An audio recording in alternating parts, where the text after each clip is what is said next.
Vou ficar de pé. Bom dia a todas e a todos.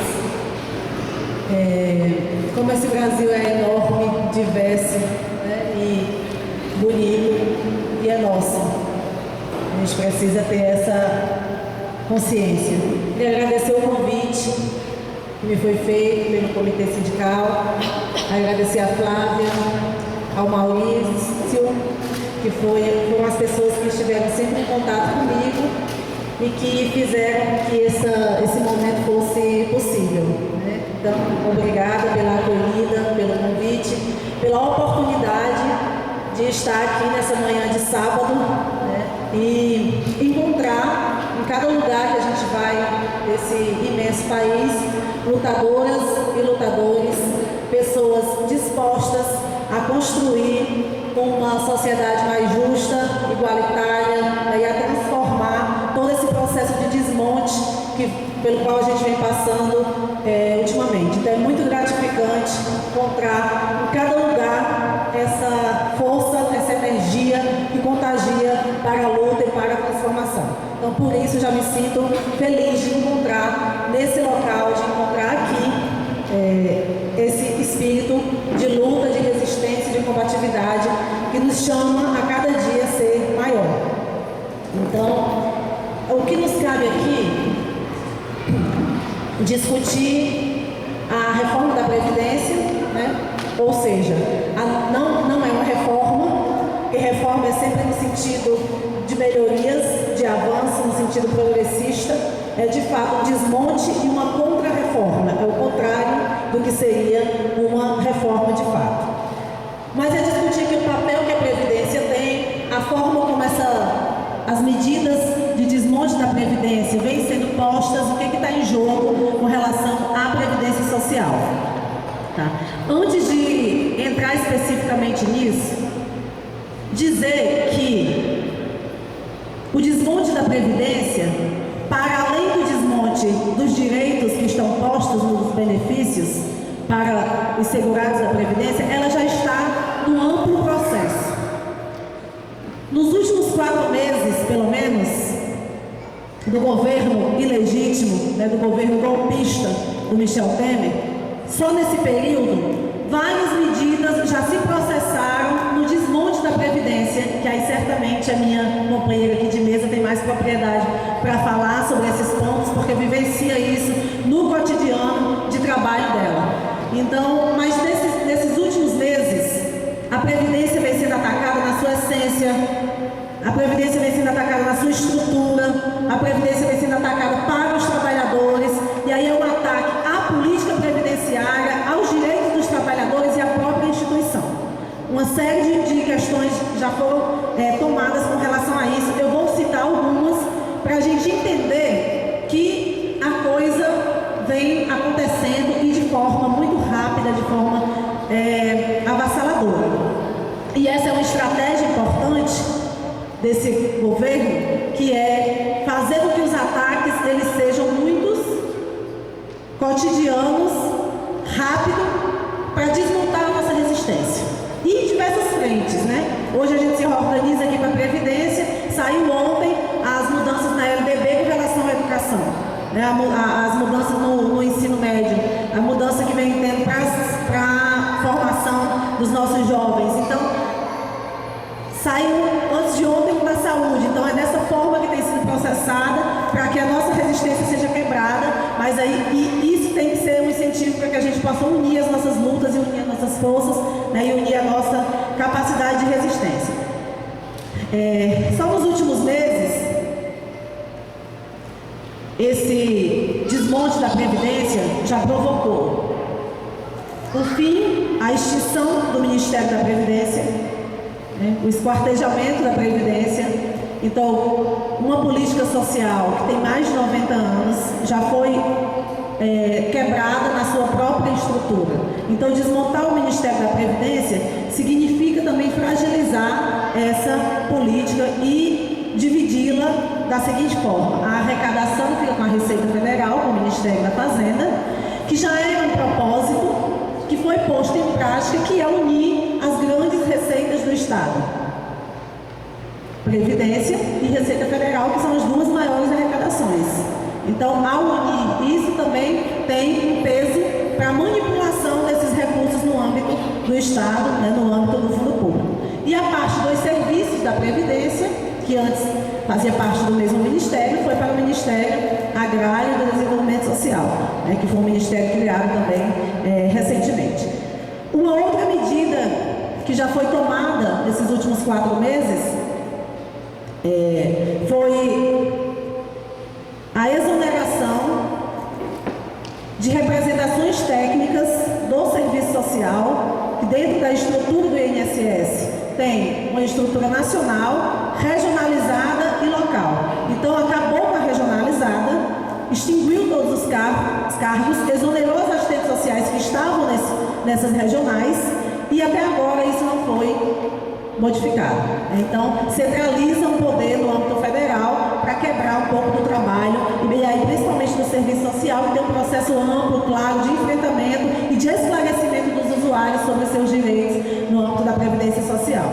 Da mesma forma fez com a reabilitação profissional, que é um serviço da Previdência, que também tinha as representações regionalizadas. Então, quebrou essa lógica da regionalização, porque um dos propósitos também é terceirizar a reabilitação profissional, que ela seja não mais uma função do INSS realizar, mas que seja realizada por organizações privadas. Uma outra questão que já está em andamento, embora suspensa recentemente, mas com propósito de continuidade, é a revisão dos benefícios. Dos benefícios de auxílio-doença e aposentadoria por invalidez. Então, isso já está em curso. O propósito dessa revisão não é simplesmente obedecer um critério legal de revisão. O propósito dessa revisão é cortar os benefícios, cortar essas aposentadorias, cortar o auxílio-doença.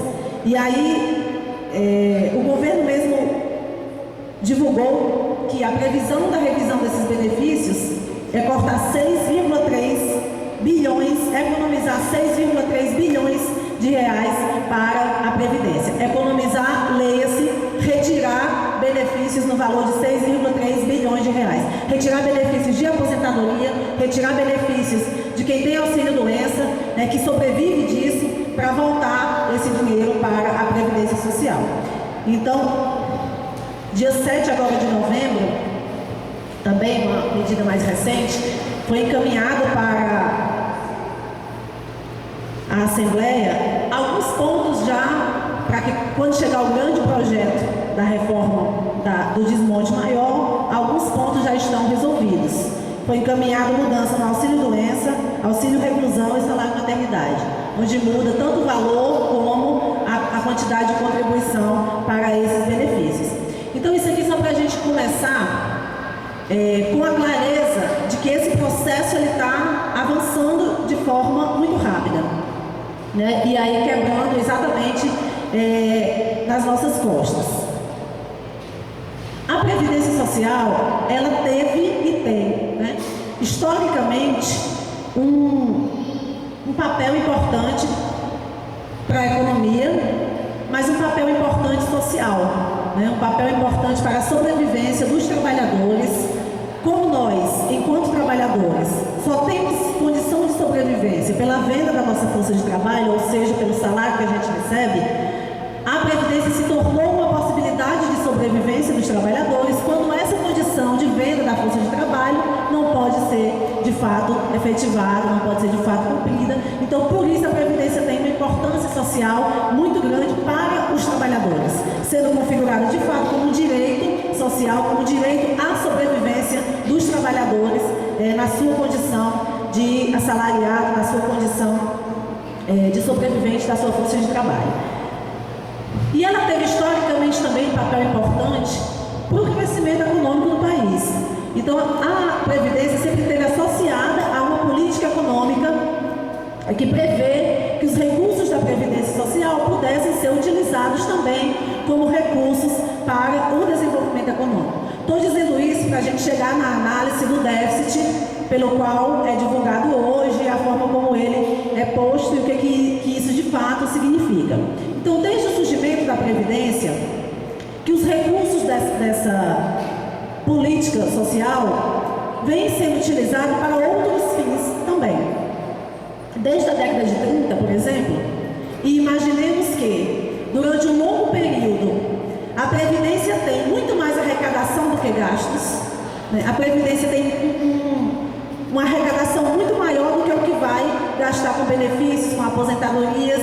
Por quê? Imaginemos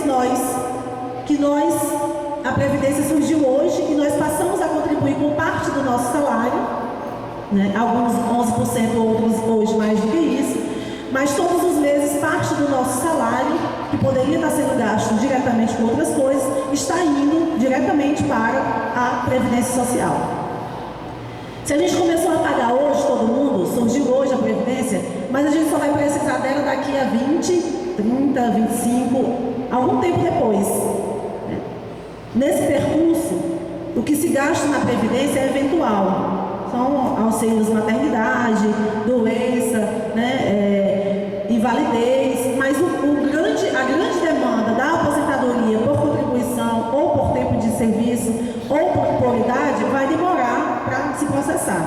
Enquanto isso, esse dinheiro não fica parado no âmbito do Estado, não fica lá guardado para no dia que o trabalhador precisar. Ele vai sendo utilizado com outras questões. Vai sendo utilizado, à medida que a Previdência é criada também uma lei que possibilita o Estado utilizar esses recursos para outros fins, contando que a solidariedade da parte do Estado é repassar para os trabalhadores os seus direitos no momento em que isso for requerido, no momento em que tiver essa necessidade. Até lá, o recurso pode ser utilizado. E aí, só para a gente ter uma pequena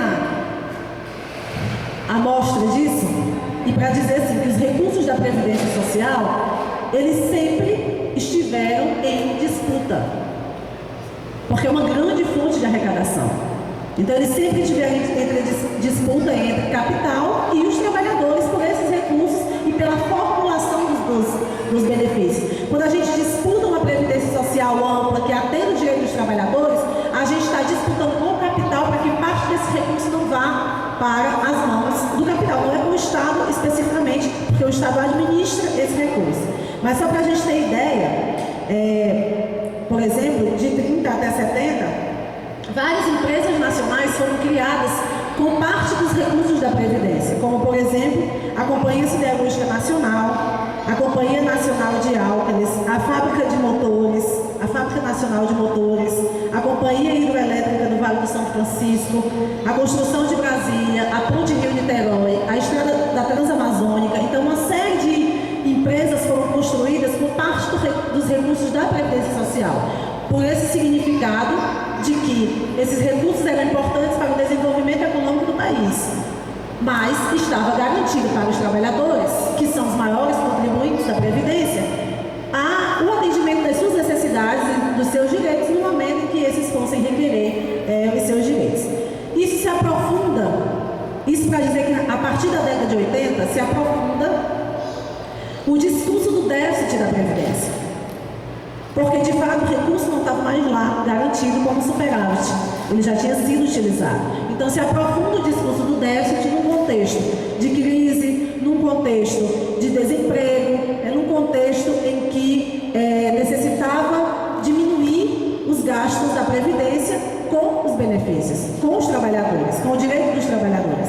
Então, isso vai se aprofundar na década de 80, mas todo esse processo é anterior a essa configuração que se tem a partir da década de 80. Então, o discurso do déficit da Previdência ou do rombo da Previdência, da impossibilidade da Previdência, ele começa a ser gestado num contexto de crise. E em todos os momentos de crise do capital, a Previdência se torna uma grande arma para ser atingida, para ser atacada.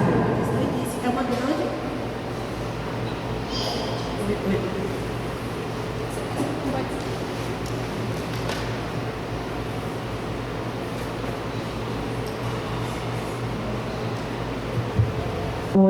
Porque, como eu disse no início, é uma grande fonte de arrecadação. Então, por ser uma grande fonte de arrecadação, os seus recursos estão em disputa constante. Então, à medida que você aumenta o direito dos trabalhadores, você diminui uma margem de recursos da Previdência que pode ser usado com outros fins, com outras possibilidades. Então, o projeto de reforma da Previdência, a partir da década de 80, é um projeto de reforma, estou usando o discurso oficial, mas não que seja de fato uma reforma. O projeto de reforma da Previdência, encaminhado a partir da década de 80, ele é um projeto mundialmente arquitetado pelo Banco Mundial para fazer com que parte desses recursos da Previdência possa ser canalizada para o mercado de capitais, possa ser canalizada para o pagamento.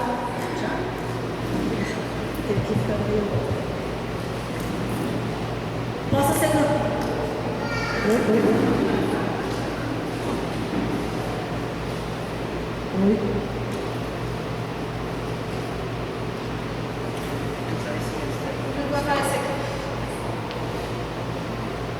fazer com que parte desses recursos possa ser destinada para salvar o capital da crise, porque a crise não é nossa, né? Nós pagamos por ela, nós sofremos com ela, quebra nas nossas costas, porque quebra nos nossos direitos, quebra na saúde, que é para ter atenção, quebra na educação, quebra na previdência, quebra nos direitos trabalhistas, quebra no desemprego, quebra no aumento de salário. Então quebra nas nossas costas, mas não é uma crise gerada por nós, né? Somos nós quem pagamos por ela.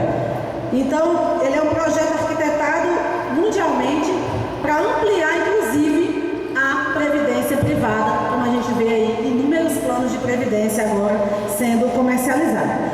Então se aprofunda no Brasil na década de 90 e nós vamos ter em 98, né, com Fernando Henrique, a primeira grande contra-reforma da Previdência. Em 2003, a segunda grande contra-reforma, que foi dos funcionários públicos, né, e pequenas reformas em curso durante esse período.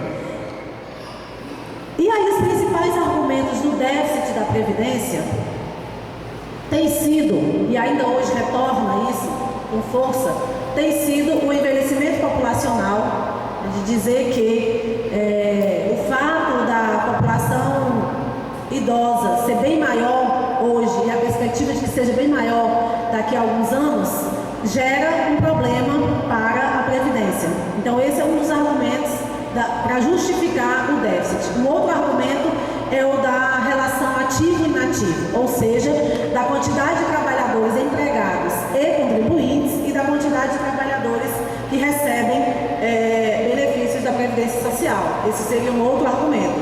E o terceiro, que é o argumento da expectativa de vida, né? Ou seja, viver mais se tornou para o Estado, para a Previdência, um problema. O que é um ganho e uma conquista da humanidade, poder viver mais tempo e viver bem com dignidade, com qualidade de vida, se tornou de fato, no discurso governamental e para a Previdência Social, um problema. Hoje a expectativa de vida, e aí a gente vai ver isso lá na proposta atual de contra-reforma, é de 65 anos. Sendo que a gente sabe que essa média de 65 anos não significa que todo mundo vai viver mais do que isso, ou até isso, né? Ou vai chegar a ter essa idade. Em Maceió, por exemplo, no Nordeste, a expectativa de vida masculina é de 60 anos. Ou seja, muita gente pode não atingir a expectativa de vida geral do país, porque as nossas regiões são muito diversas, são cheias de especificidades, e aí não necessariamente uma média significa que as pessoas vão atingir essa média, tá? Mas o discurso do déficit, ele é um discurso ideologicamente arquitetado com esses argumentos, planejado a partir desses argumentos, para convencimento da população de que de fato a Previdência Social é inviável, de que de fato há um rombo na Previdência Social e esse rombo precisa ser assumido pelos trabalhadores. Porque a única alternativa que vem sendo posta de contra-reforma é para os trabalhadores, né? Então, assumir o déficit da Previdência significa, entendam, vocês contribuíram a vida inteira, mas agora não vão ter direito porque a Previdência não tem mais dinheiro. E parte a um convencimento de que isso é verdade, de que isso é real, de que é dessa forma que de fato acontece. Não à toa, antes da reforma do Fernando Henrique em 98, acho que muitos de vocês vão lembrar, a Rede Globo fez uma semana de reportagens especiais Nacional para dizer que a Previdência tinha um rombo. E para convencer a população, para convencer os trabalhadores que não tinha outra alternativa a não ser uma grande contra-reforma. Não tinha outra saída.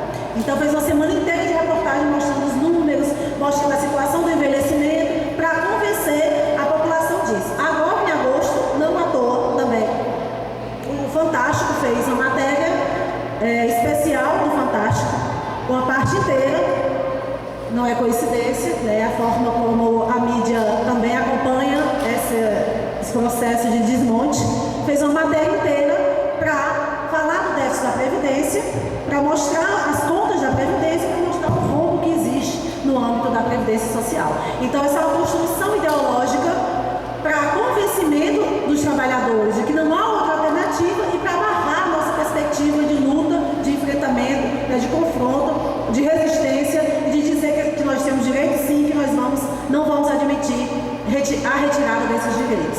Então, se contrapor a esse discurso que vem sendo ideologicamente construído. O déficit da Previdência, ou seja, esse descompasso entre o que a Previdência arrecada e o que a Previdência gasta, ele é ideologicamente construído, mas ele é apresentado pelas contas governamentais de uma forma de convencimento desse processo. Você pode colocar os slides.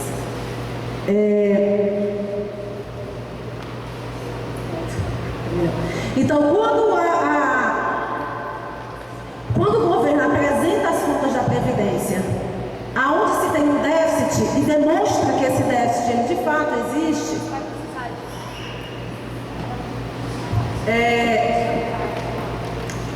o governo apresenta as contas de uma determinada forma. Mas já está lá no chat. Mas só são três, já vai passar. Eu não sei mexer, Então, voltando aqui. Gente, isso aqui eu vou mostrar só depois, tá? Quando o governo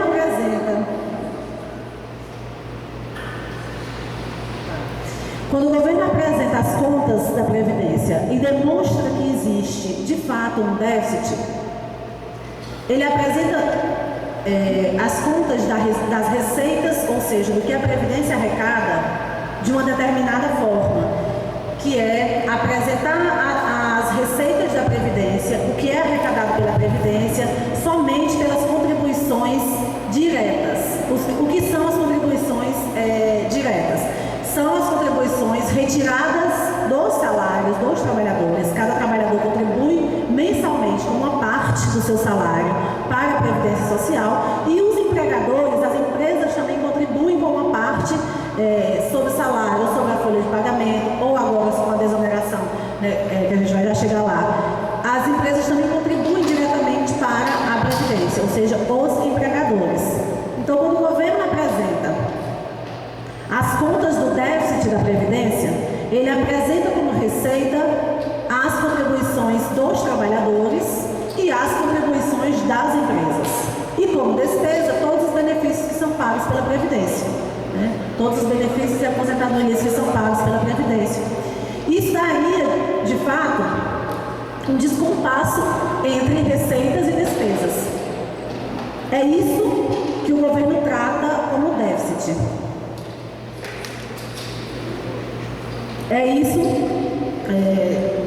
que, por exemplo, a matéria do Fantástico mostrava e vários jornais já divulgaram um déficit de 85 bilhões de reais em 2015 e a perspectiva de que esse déficit em 2016 seja mais de 126 bilhões de reais. Porém, as contas das receitas da Previdência não são somente contribuições diretas. E os auditores fiscais da Receita Federal, a ANFIP, né, Associação Nacional dos Auditores Fiscais, faz auditoria nas contas públicas, auditoria nas contas do governo e apresenta uma outra conta. Ao incluir nas receitas, todas as receitas que vão para a Previdência Social também, além das contribuições diretas, a Previdência arrecada indiretamente recursos. Por exemplo, contribuição social sobre o lucro líquido, que as empresas pagam, COFINS, que é sobre operações financeiras, vai também para a Previdência. Os jogos de loteria tem uma parte que também vai para a Previdência Social, jogos de futebol, construção civil. Então tem uma série de arrecadações indiretas que vão para os cofres da Previdência Social. Ao fazer a conta de tudo que entra na Previdência, o déficit, de fato, ele não existe. Ele é manipulado, são dados manipulados para mostrar apenas uma parte da arrecadação. Então, não estaria aí o problema da Previdência Social, não estaria aí a necessidade de reforma da Previdência Social, não estaria aí a necessidade de diminuir o direito dos trabalhadores, porque o sistema em si ele é superavitário, porque o sistema em si ele não gera um déficit como apresenta o governo. Ao fazer isso, o governo apresenta apenas parte da arrecadação da Previdência e não toda a arrecadação, como de fato deveria ser.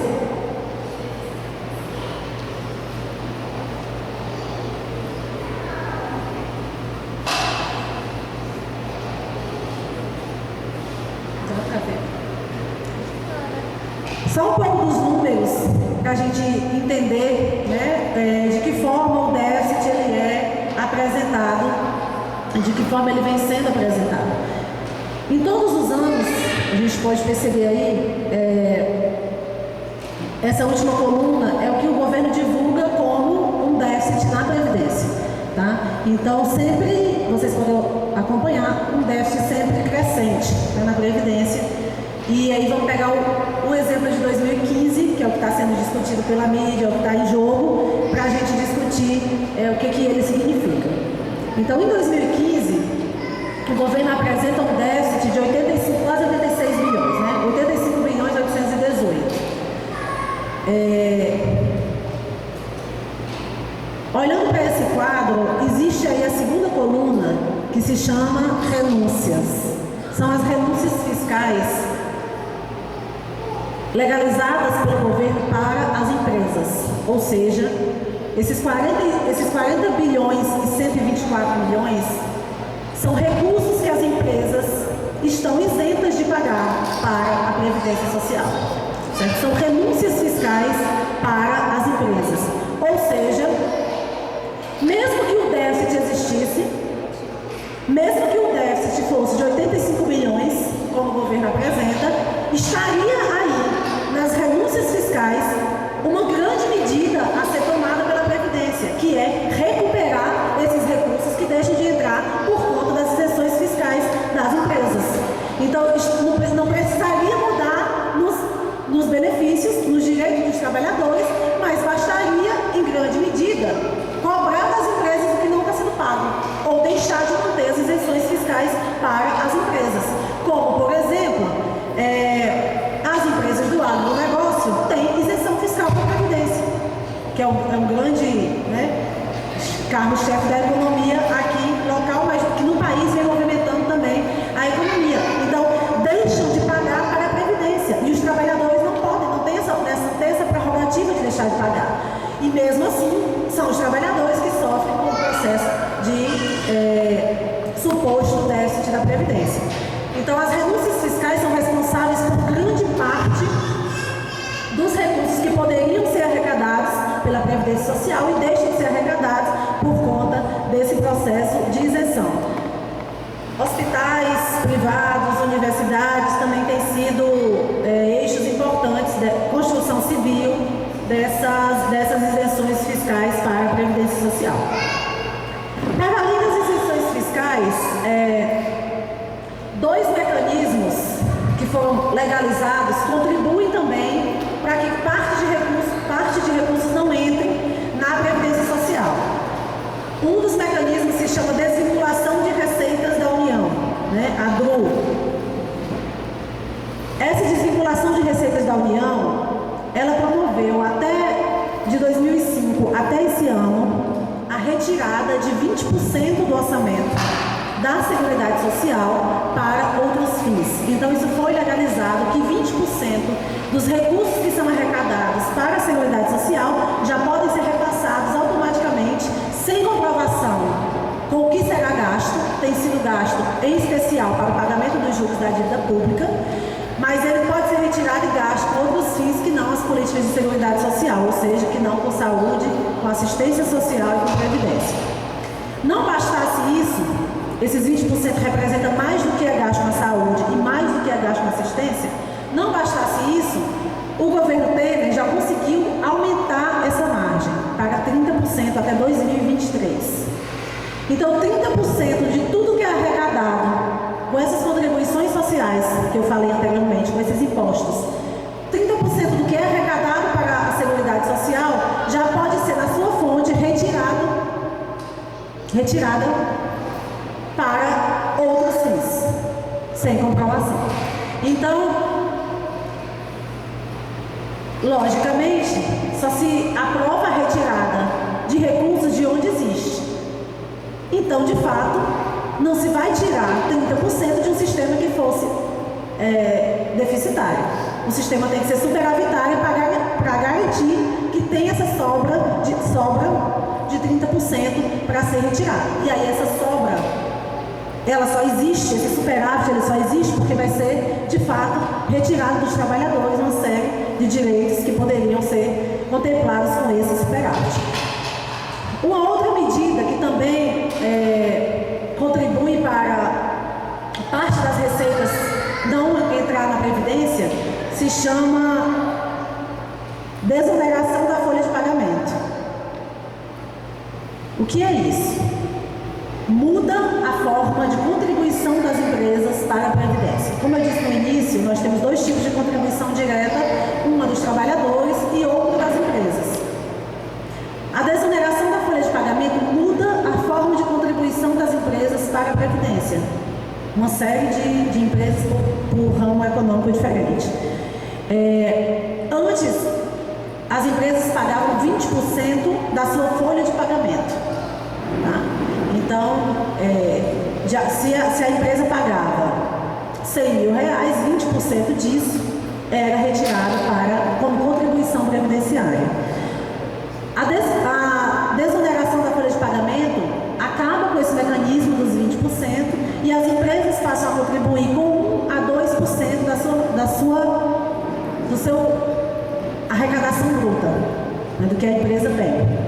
Então isso muda e tem gerado um impacto muito grande, como por exemplo em 2015, 25 bilhões, segundo a Receita Federal, deixaram de ser arrecadados pela Previdência por conta da desoneração da folha de pagamento. Tá? Então, lembre que a gente tinha 40% de recursos fiscais, com mais 40 bilhões, com mais 25 bilhões da folha de pagamento. Isso já daria, supostamente, o problema, mesmo que o déficit existisse, estaria, de fato, resolvido com o problema com a questão da arrecadação. E aí, a Anfip mostra os dados da Seguridade Social, com aquelas contribuições indiretas, ao bater todas as receitas da Seguridade Social, um superávit em 2015, o ano que a gente está tomando como referência, de 23 bilhões 948. Ou seja, além de não existir o déficit, o que existiu foi um superávit de quase 24 bilhões de reais em 2015. Esse dado que não é mostrado, que não é divulgado e que parece não existir. Então, essa construção ideológica para que a gente acredite no déficit, acredite no rombo da Previdência e na impossibilidade dela continuar, é uma construção para barrar a nossa resistência e a nossa luta, porque os recursos da Previdência Social, como eu disse no início, vem sendo disputado também pelo capital. E vem sendo disputado pelo capital nas isenções fiscais, vem sendo disputado pelo capital na desoneração, vem sendo disputado pelo capital para a previdência privada, vem sendo disputado para que tenha mais recursos para a dívida pública. Então, uma série de questões estão envolvidas nos recursos da Previdência Social. Então, o problema não é populacional, o problema não é de envelhecimento, o problema não é de ativo e inativo. O problema é que a Previdência tem muito recurso e esses recursos eles estão em disputa.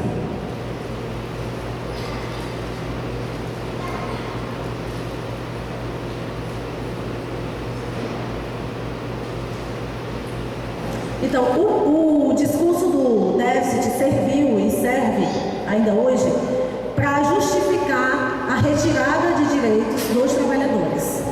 E isso tem também uma intencionalidade clara, que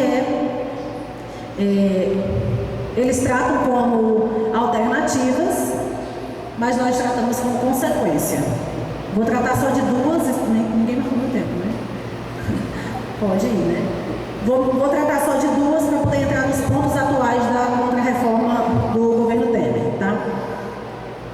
Duas consequências desse processo, para além da retirada dos direitos, para além de colocar novas regras de acesso às aposentadorias e aos benefícios, de aumentar o tempo de contribuição, de estabelecer um teto na Previdência, para além dessas questões, o que vem sendo apresentado como alternativa, que na verdade são consequências, é a previdência privada, uma das consequências, né? Ou seja, principalmente os fundos de pensão, que requer uma nova contribuição dos trabalhadores, que requer parte do salário sendo retirada para isso, para uma nova contribuição, e que de fato o fundo de pensão ele não garante uma aposentadoria.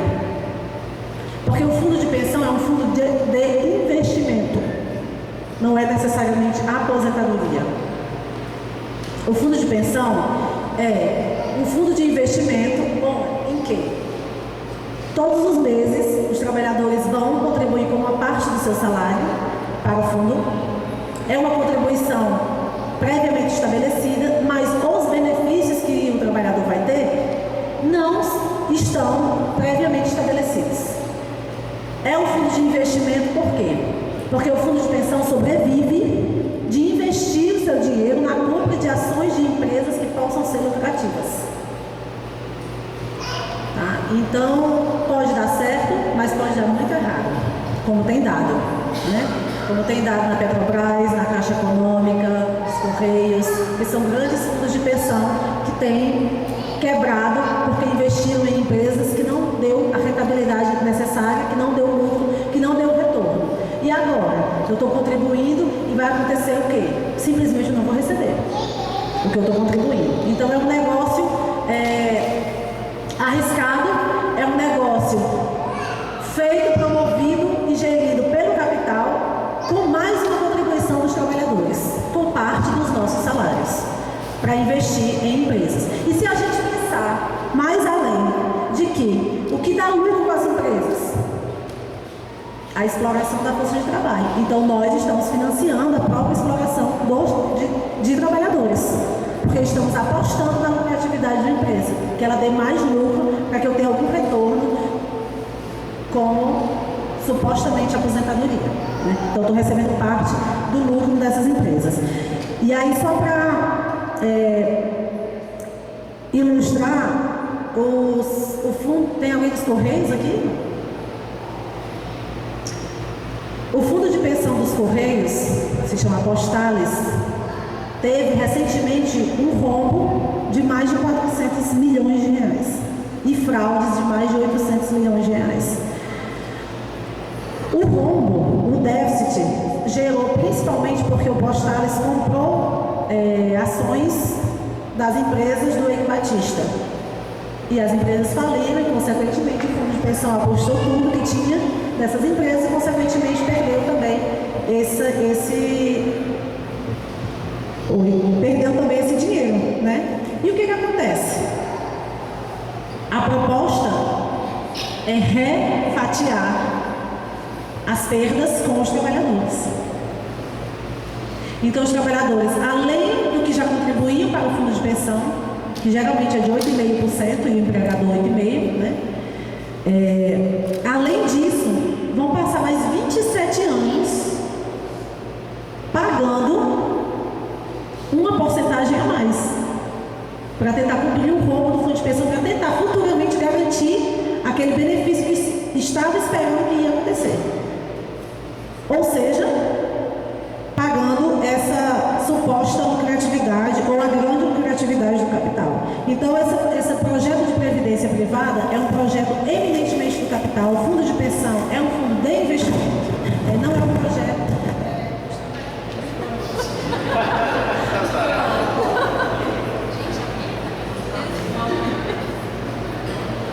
Essa caixa de som está me boicotando, viu?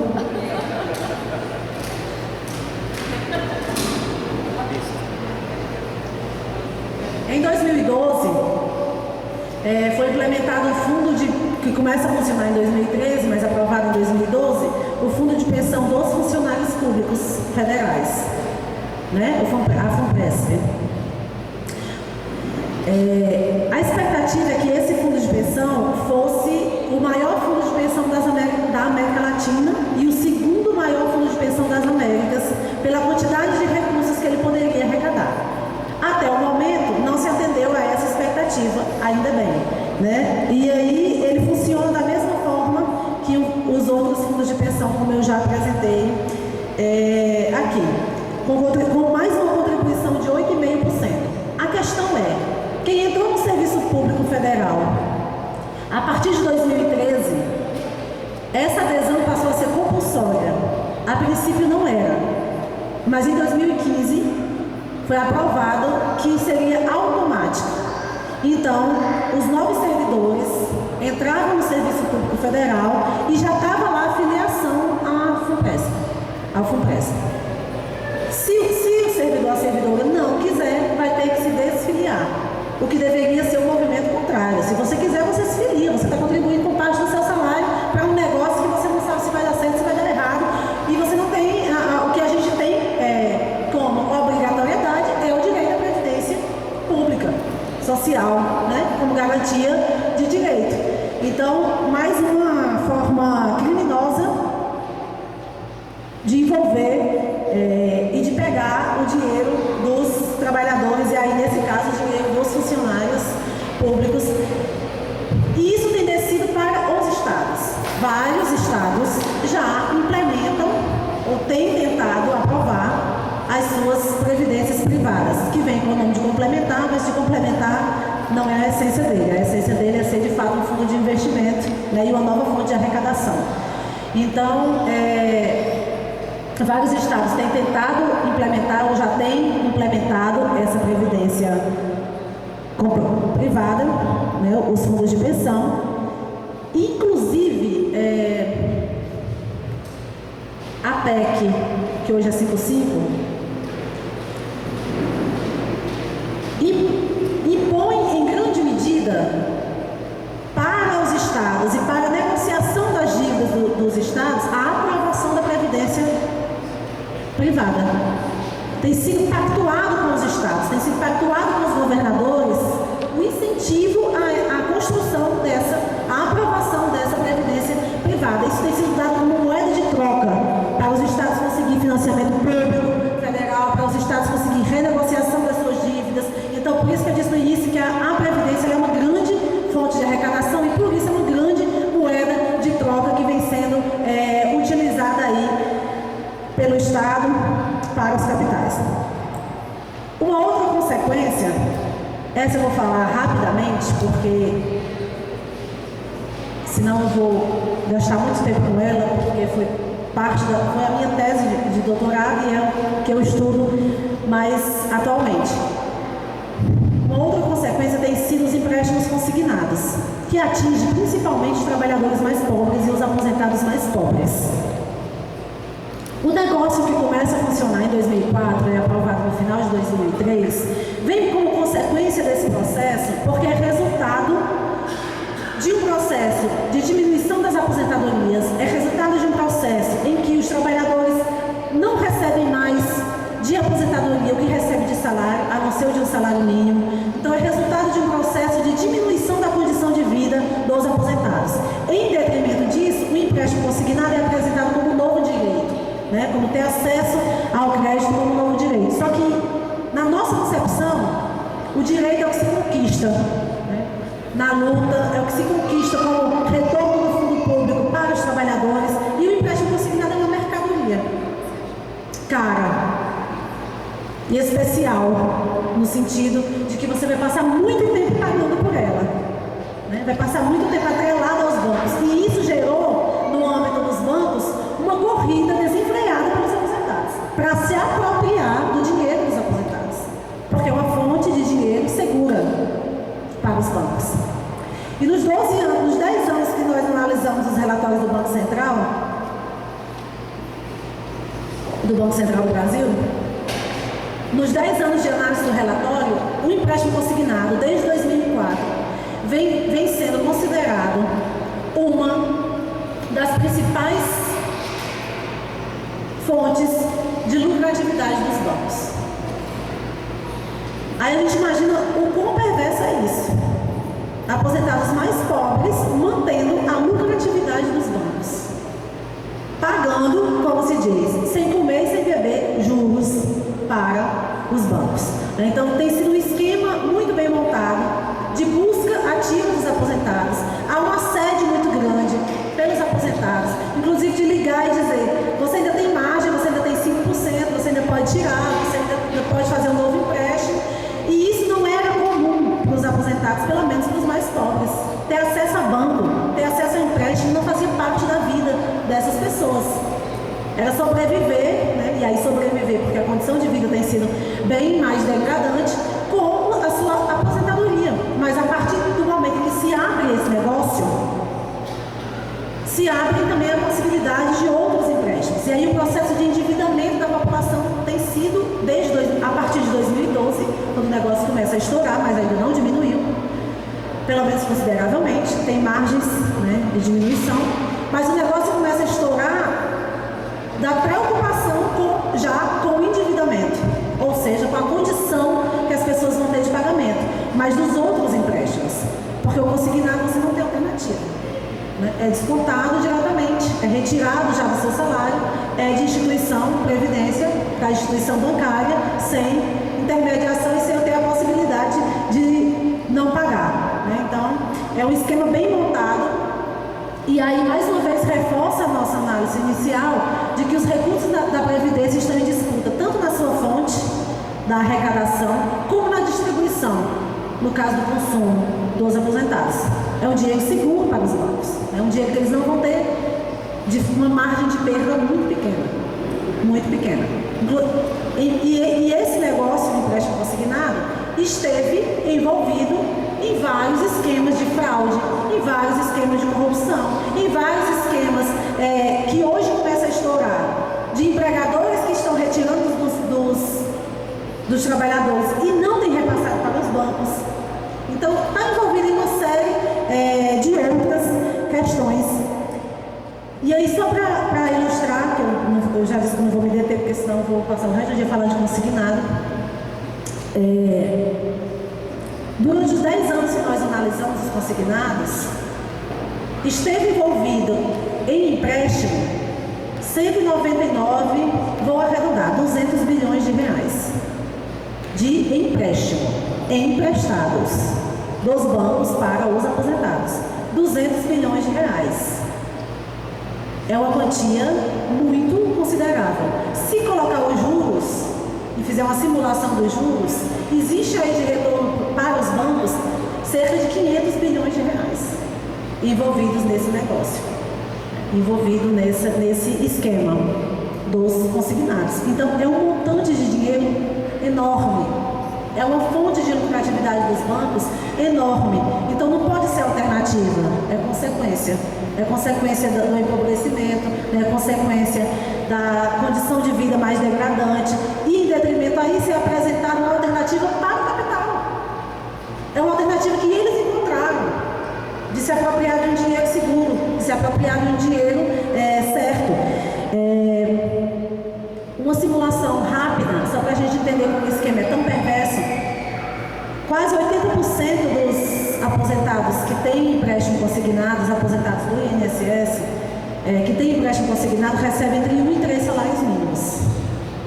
Daí dizer que são realmente trabalhadores pobres bancando a lucratividade bancária, né? São trabalhadores que têm uma condição de vida e de pobreza bem acentuada. Se o trabalhador recebe um salário mínimo, R$880, e compromete que o assédio bancário, para que isso ocorra, os 35%, antes era 30% e ano passado foi mudado para 35%, se ele compromete 35% desse valor de 880, se eu não me engano, ele vai receber R$578. E aí durante muitos anos, ou seja, se com 880 é difícil sobreviver, imagina com 537, né? É muito doloroso assim, a situação, e isso tende de fato a se agravar, né? Porque o empréstimo pode ser até 72 vezes. Então imagine, e quando abre uma margenzinha, já abre a possibilidade de um novo empréstimo, porque para os bancos não importa se você está endividado, importa que você ainda tem margem para pegar mais um dinheirinho e pagar mais juros, né? Então essa a situação.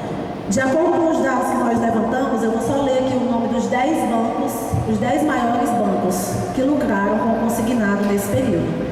Nós tivemos, isso oscila bastante, tem anos que tem 60 e tantos bancos, 67, 78, oferecendo empréstimo consignado, mas esses 10, durante os 10 anos, foram os que mais lucraram. BMG, Cruzeiro do Sul, Bradesco Promotora, Caixa Econômica, Votorantim, Banco do Brasil, Itaú, Bradesco, Bom Sucesso e Mercantil.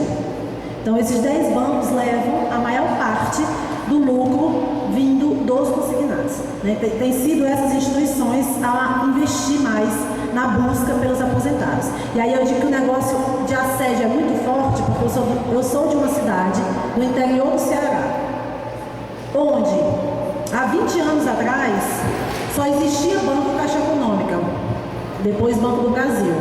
Hoje tem bodega para vender empréstimo em toda esquina, para vender consignado. Tem bodega vendendo consignado em toda esquina. Então o negócio chegou de forma onde as pessoas não sabiam nem como funcionava, nem o que era esse negócio, mas começaram a entrar nesse processo. Então essa é uma consequência que a médio e longo prazo tende a agravar muito a situação dos aposentados. Feitas essas questões, essas considerações, e levando em conta que essa construção da análise do déficit